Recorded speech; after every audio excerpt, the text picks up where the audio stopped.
السلام علیکم ورحمۃ اللہ تعالی وبرکاتہ۔ آج میں آپ کی حاضری خدمت ہوا حیض و نفاس کے متعلق، یعنی جب عورتیں ناپاک ہوتی ہے تو کیا کر سکتی ہے، کیا نہیں کر سکتی ہے۔ کچھ باتیں ایسی ہیں جو اس حالت میں عورتیں کر سکتی ہے، لیکن عوام کے اندر یہ مشہور ہے کہ وہ نہیں کر سکتی ہے اور اسے لازم و ضروری سمجھتی ہے۔ ایسی عورت کو اس ایام میں بالکل الگ کر دیتی ہے، حالانکہ ایسا نہیں ہے، ایسا نہیں کرنا چاہیے۔ ہر مسلمان عورتوں مردوں کو اس سے پرہیز کرنا چاہیے۔ آئیے ہم دیکھتے ہیں کہ جب عورتیں ناپاک ہوتی ہے، چاہے وہ حیض سے ہو چاہے نفاس سے ہو، اس عالم میں کیا کرے کیا نہ کرے۔ تو سب سے پہلے یہ ہے کہ اس عالم میں حیض و نفاس کی حالت میں نماز پڑھنا اور روزہ رکھنا حرام ہے۔ ان دنوں میں نمازیں معاف ہے، ان کی قضا بھی نہیں ہے۔ البتہ روزوں کی قضا دوسرے دنوں میں رکھنا فرض ہے۔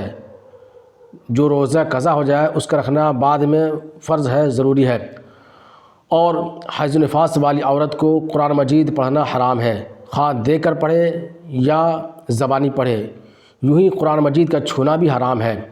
ہاں، اگر جزدان میں قرآن مجید موجود ہو تو اس جزدان کو چھونے میں کوئی حرج نہیں، وہ چھو سکتی ہے۔ اس کے علاوہ اس حالت میں ناپاکی حالت میں کیا کر سکتی ہے، اب سماعت کریں۔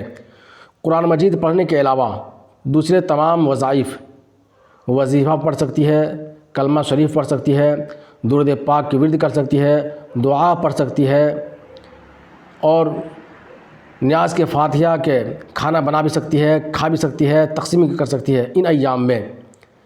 لیکن عوام میں یہ مشہور ہے کہ یہ وہ اس حالت میں اگر عورتیں ہوتی ہے تو وہ نہیں پکا سکتے، حالانکہ یہ شریعت کے خلاف ہے، یہ دین کے خلاف ہے، یہ بالکل غلط ہے۔ بلکہ ان ایام میں مستحب تو یہ ہے کہ نماز کے اوقات میں وضو کر کے اتنی دیر تک درود شریف اور دوسرے وظائف پڑھ لیا کرے جتنی دیر میں نماز پڑھا کرتی تھی، تاکہ عادت بنی رہے۔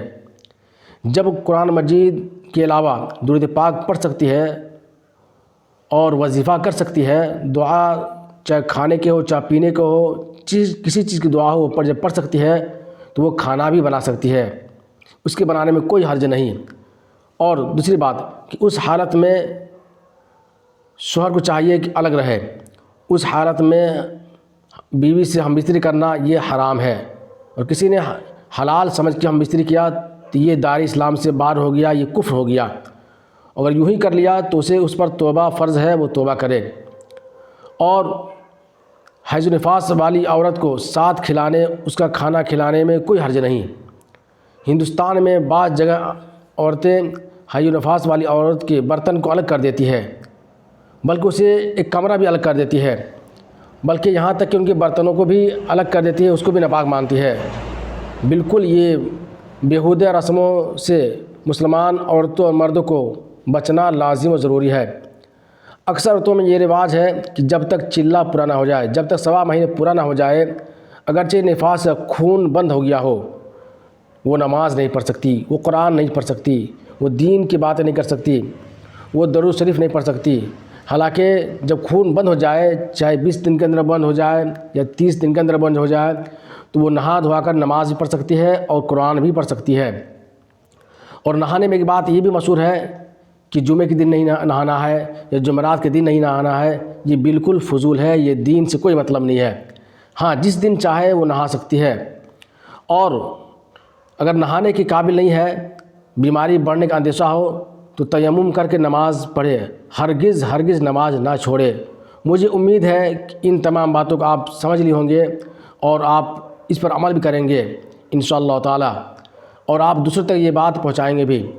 مجھے امید ہے کہ آپ مجھے محبت سے نوازیں گے۔ پھر ملتے ہیں دوسرے ویڈیو میں۔ السلام علیکم ورحمۃ اللہ تعالی، فی امان اللہ۔